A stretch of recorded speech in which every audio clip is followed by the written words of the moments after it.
The Six Nations are over, but what a competition it has been in 2026, with France being crowned deserved champions. Le Blues' attack was phenomenal, and while they looked impossible to break down at the start of the competition against Ireland, Wales, and Italy, the Scots and English showed the world there are chinks in their defence, and it will be interesting to see how Fabien Galtier fixes these issues.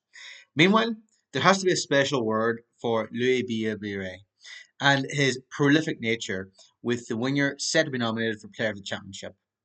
Now, Ireland started the tournament with a lot of concern, especially that result in Paris.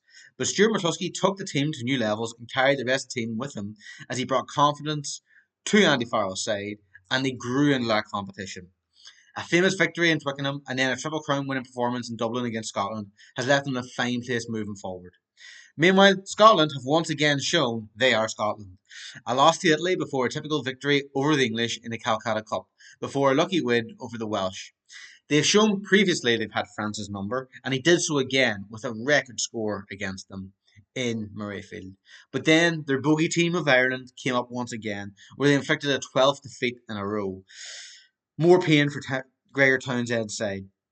A special mention for Finn Russell, who has finally reached his peak and is now arguably the best fly half in the world alongside Jalibert. Italy did announce themselves in the Six Nations after a famous win over England. The Azzurri may have only won two games and struggled against the Welsh in the final match, but their overall performance was great to see, and moving forward there are hopes they'll be able to continue evolving. Meanwhile, there has to be a special mention for Tommaso Menoncello, who arguably is one of my favourite players, along with Stuart McCluskey and Nolan Le Garrec.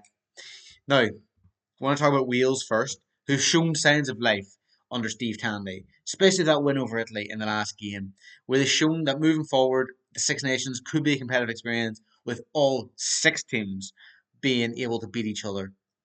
The Welsh will look to build on this and their strong performance at the end of the championship when they put it up to Scotland and Ireland ahead of the Nations Championship this summer. And what a championship it's been for the English. Coming to the Six Nations boastful as they would win the Grand Slam, but their bubble burst quickly as they lost four games with their one win over Wales against a team who were a shambles at the time before their slow evolution and improvement.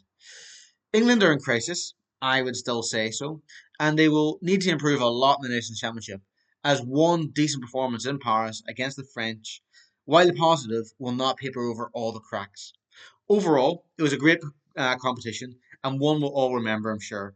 And look, I'm Brendan McGilligan. Thank you very much for listening. I look forward to hearing from you soon.